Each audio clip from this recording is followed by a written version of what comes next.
Very good morning dear students. आज की class में हम मेंडल की सफलता के कारणों के बारे में पढ़ेंगे। इससे पहले की क्लास में हमने मेंडल की जीवन परिचय के बारे में पढ़ा था और आनुवंशिकी या जेनेटिक्स किसे कहा जाता है उस बारे में अध्ययन किया था। आज हम ध्यान देंगे मेंडल है वह अपने प्रयोगों में सफल क्यों रहा। मेंडल से पहले भी कई प्रयोग किए गए परंतु वो सफल नहीं हुए क्योंकि उन्होंने कुछ इस प्रकार की तकनीकी नहीं अपनाई जो मेंडल ने अपनाई थी। तो इस कारण से मेंडल है वो अपने प्रयोगों में सफल रहे। उसके क्या क्या कारण है उस बारे में हम समझेंगे। तो ध्यान दीजिए, सबसे पहला कारण है वह आपको क्या ध्यान रखना है, मेंडल ने एक बार में केवल एक ही लक्षण का अध्ययन किया। मेंडल ने एक बार में केवल एक ही लक्षण का अध्ययन किया, केवल एक ही लक्षण का अध्ययन किया। इस कारण से मेंडल है वो सफल रहा। तो मेंडल ने एक बार में केवल एक ही लक्षण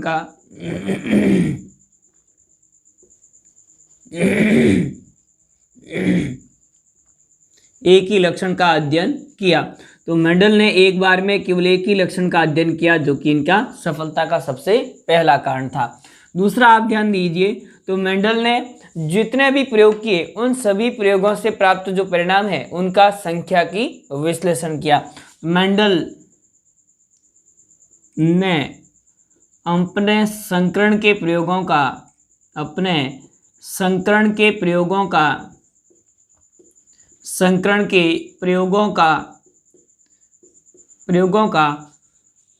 संख्यात्मक विश्लेषण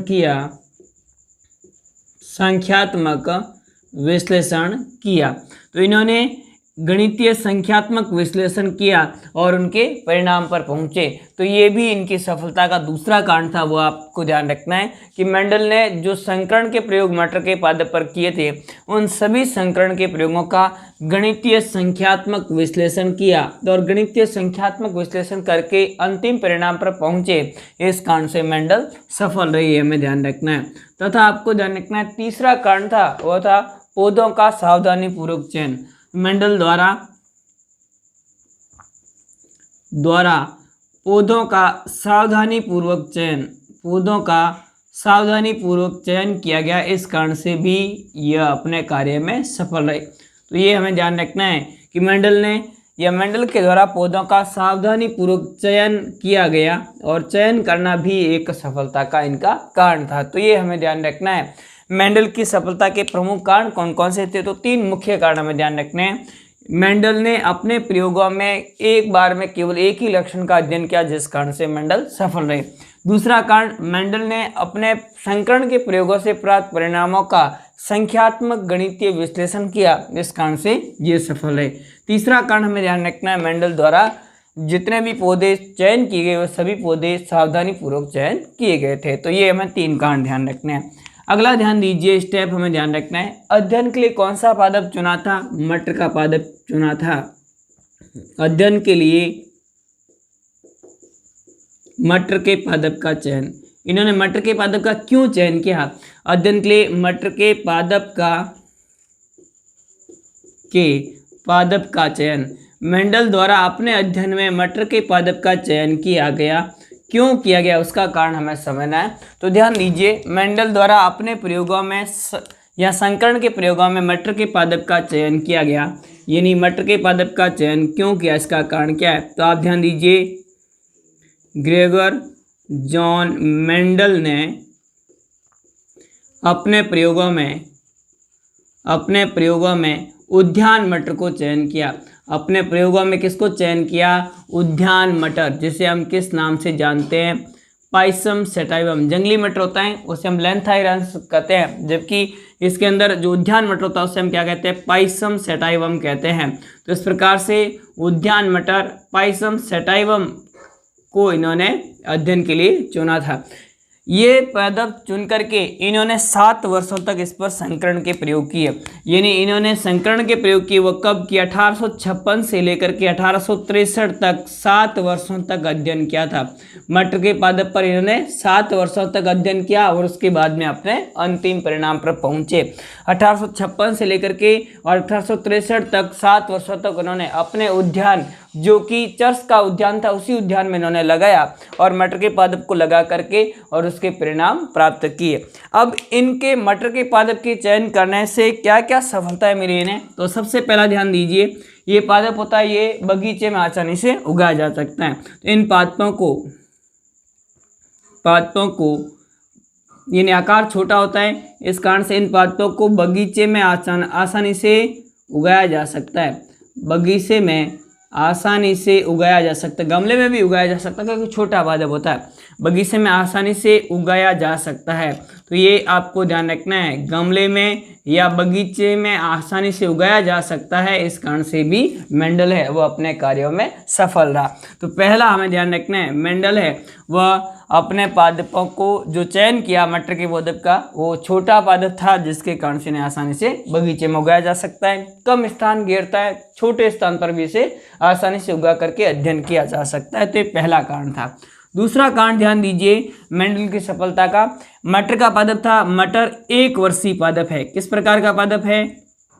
एक वर्षीय पादप है। और एक वर्षीय पादप होने से क्या होगा, इसका जीवन काल छोटा होता है। एक वर्षीय का मतलब क्या होता है, इस प्रकार का पादप जो कि एक सीजन के अंदर, एक ऋतु होती है उसी के अंदर अपना जीवन चक्र पूर्ण कहलाते हैं, तो उन्हें एक वर्षीय पादप कहते हैं। मटर किस प्रकार का पादप? एक वर्षीय पादप है जो कम समय में जीवन काल पूर्ण होता है, जिनका कम समय में अधिक जातियों का अध्ययन किया जा सकता है, अधिक जातियों का अध्ययन किया जा सकता है, अधिक जातियों का या वंशजों का अध्ययन किया जा सकता है। तो ये हमें ध्यान रखना है, कम समय में अधिक वंशज। अगर हम बहुवर्षीय पादप लेंगे तो कई वर्षों के बाद भी इसमें पहुंच पाएंगे, अगले पादप तक बहुत लंबा समय लग जाता है, जबकि ये पादप कैसा था, एक वर्षीय था और एक वर्षीय पादप होने से कम समय में अधिक जातियों का अध्ययन संभव हुआ। तो ये हमें ध्यान रखना है कि एक वर्षीय पादप होने से कम समय में अधिक से अधिक पादपों को आसानी से उगाया जा सकता है। तो ये इनकी सफलता का दूसरा कारण था। तीसरा कारण ध्यान दीजिए, मेंडल के द्वारा किए गए प्रयोग है, वो प्रयोग मटर के पादप पर उन्होंने किए। और मटर का पादप होता है, मटर का पुष्प द्विलिंगी होता है। पुष्प कैसा होता है? द्विलिंगी होता है। ये हमें ध्यान रखना है, मटर के पादप का पुष्प कैसा होगा? बाइसेक्सुअल द्विलिंगी होता है। और आप ध्यान दीजिए अनुनमिलीयता दर्शाता है, तो ये हमें ध्यान रखना है, अनुनमिलीयता। यहाँ आप ध्यान दीजिए तो इनके पुष्प होते हैं वो क्लिस्टोगैमस प्रकार के होते हैं। अनुनमिलीयता या क्लिस्टोगैमस का मतलब होता है इस प्रकार के पुष्प जो सदैव बंद रहते हैं। और मटर के पादप के पुष्प होते हैं वो द्विलिंगी होते हैं और सदैव किस प्रकार के होते हैं? बंद होते हैं, अनुनमिलीय पुष्प होते हैं। अनुनमिलीय परागणी पुष्प होने के कारण से आपको ध्यान रखना है, क्लिस्टोगैमस पुष्प होने के कारण से। सवाल एक बार पूछा गया बोर्ड के एग्जाम में, आपको अच्छे से ध्यान रखना है अनुनमिलीयता किसे कहते हैं। तो आप क्या ध्यान दीजिए, इस प्रकार के पुष्प जो सदैव बंद रहते हैं, जिनमें आवश्यक रूप से क्या होता है? स्वपरागण, तो उन्हें अनुनमिलीय कहा जाता है।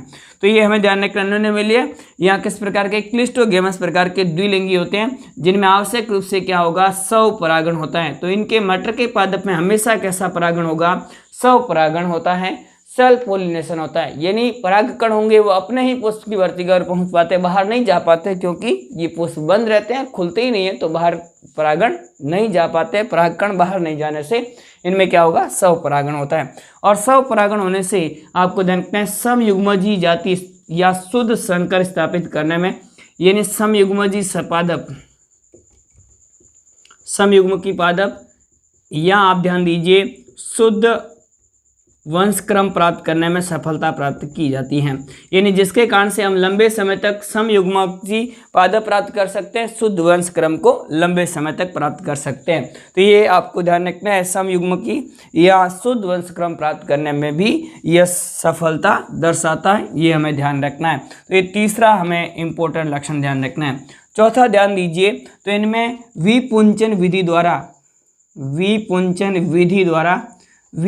विधि द्वारा कृत्रिम संकरण कराया जा सकता है।